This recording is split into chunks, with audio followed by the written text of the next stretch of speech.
জয় জগৎবন্ধু। মহাবতারী জগৎবন্ধু প্রভু সুন্দর এর 154তম আবির্ভাব দিবসে দুটি কথা বলার যে গৌরব, এটা তো সামলাবার কথা নয়। প্রভু জগৎবন্ধু সুন্দর তিনি আমাদের মতো সাধারণ মানব জন্ম তার হয়নি, দিব্য দেহ নিয়ে তিনি ভূমিষ্ঠ হয়েছিলেন। আপনারা এখানে যারা সমবেত হয়েছেন কম বেশি সবাই জানেন, এই সেই জগৎবন্ধু তিনি 4 মাস বয়সে মাতৃহারা হয়েছিলেন। তার মায়ের নাম ছিল বামা দেবী। মাত্র 4 মাস বয়সে মাতৃহারা হয়েছেন, মায়ের দুগ্ধ পান করতে পারেননি। যে ছোট্ট শিশুটি যখন ফরিদপুরের তার পিতৃনিবাসে নিয়ে আসা হলো, কে পালন করবে, তখন জেঠিমার কাছে পালিত হতো। কিছুদিন পরে জেঠিমাও মারা গেছেন। জেঠিমা মারা যাওয়ার পরে তার যে পিস্তত বোন ছিল তার কাছে মানুষ হয়েছেন তিনি। এভাবে যখন তিনি মাত্র 3 বছর বয়সে তিনি হরিনাম শুরু করে দিয়েছেন। 3 বছর বয়সে 3 বছর বয়সে তিনি বলতেন, জগন্মাধা পাপী হয়ে হরি নামে গেছে তোয়ে। 3 বছর বয়সে এই তার কীর্তি। জগন্মাধা পাপী হয়ে হরি নামে গেছে তোয়ে। 3 years যখন, at the age of 7 he lost his father. 7 বছর বয়সে মারা গেছেন তার পিতা।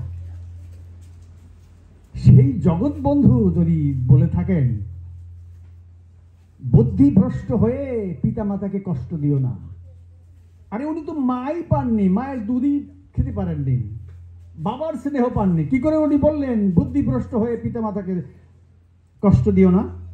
তিনি বলেছেন, আপনারা তো সবাই জানবেন এগুলো।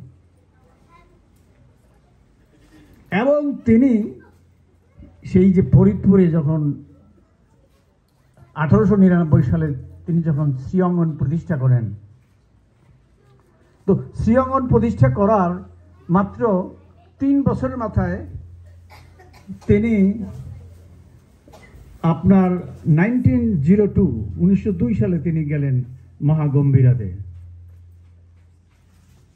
তার 2 বছর পরে 1904 সালে জন্ম হয়েছিল এই মহামানবের। 1904 সালে বরিশালের কলিশেখাটি।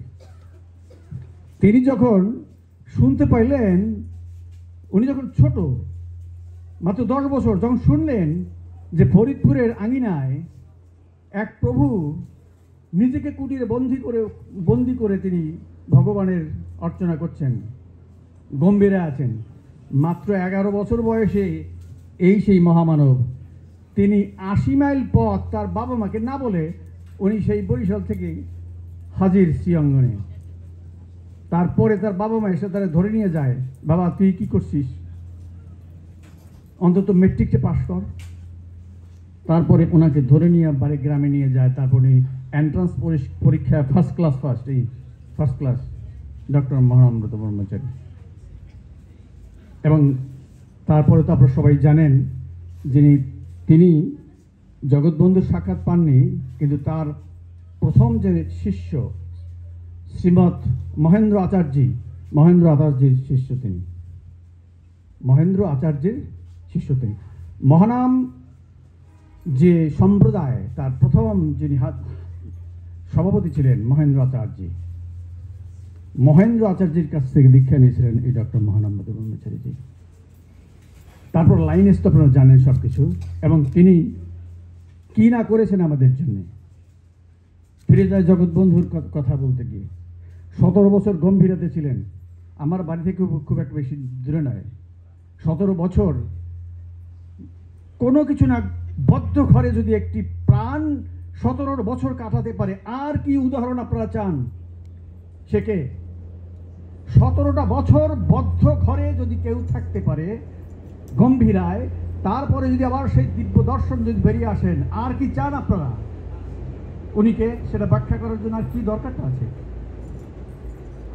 তিনি জগৎবন্ধু প্রভু স্বরবর্ণের 2টি অক্ষর ব্যবহার করেছেন, ব্যঞ্জন বর্ণের 3টি অক্ষর ব্যবহার করেছেন।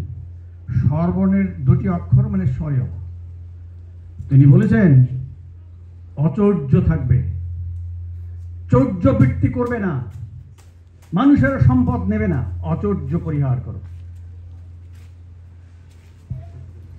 তারপরে তিনি এও বলেছেন যে তোমরা সংযমী হও, তোমরা সত্যপথে থেকো। তো এই যে মানে তার যে কথাগুলো, এগুলো যদি আমরা পালন করি তাহলে তো আমাদের বেশি দূরে যেতে হয় না। তিনি তার ভক্তদের বলছেন, তোরা মৃদঙ্গ বাজাবি আর করতাল বাজাবি, জানিস তো মৃদঙ্গ এবং করতাল সাক্ষাৎ নিত্যানন্দ এবং সীতানাথ। কি বলেছে? উনি বলেছেন তোরা মূর্খ হইস না, মূর্খ আমার কথা শুনতে পাবি না, জ্ঞানী হইস, মূর্খ হইস না। মূর্খ হইলে তোরা আমার কথা বুঝবি কি করে? কি ইঙ্গিত দিয়ে গেছেন? জ্ঞানের কথা বলেছেন। তিনি এভাবে নানানভাবে আমাদেরকে উদ্বুদ্ধ করার চেষ্টা করেছেন। যে লাইনে যে আপনারা আছেন, আমি অত্যন্ত কৃতজ্ঞতা বোধ করছি যে মহানাম সম্প্রদায় থেকে মহানাম সংঘ কেন হলো। ডক্টর মহানামব্রত ব্রহ্মচারী চিন্তা করলেন, মহানাম সম্প্রদায় শুধু ব্রহ্মচর্য যারা পালন করেন, যারা একদম কঠোর তপস্যা করেন, সেই 50 জন নিয়ে শ্রীমৎ মহেন্দ্র আচার্য শুরু করেছিলেন। 50 জন। ডক্টর মহানামব্রতজি চিন্তা করলেন সাধারণ মানুষের কাছে পৌঁছে যেতে হবে, তাই তিনি নাম দিলেন মহানাম সেবক সংঘ। সুতরাং মহানাম সম্প্রদায়ও আছে, মহানাম সেবক সংঘ আছে।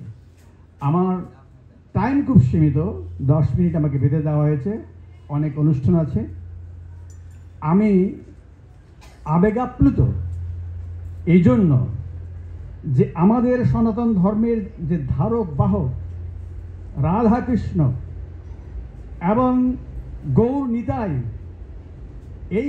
এই ছিল তার আরাধ্য, আমাদের সেই জগৎবন্ধু সুন্দরের।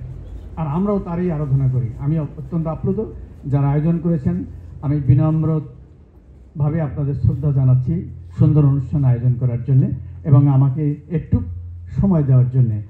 আমার মানে অনেক তথ্য ভেতরে ডগবগ করছে। আপনারা ভালো থাকবেন, সুস্থ থাকবেন। জয় জগৎবন্ধু, জয় জগৎবন্ধু, জয় জগৎবন্ধু।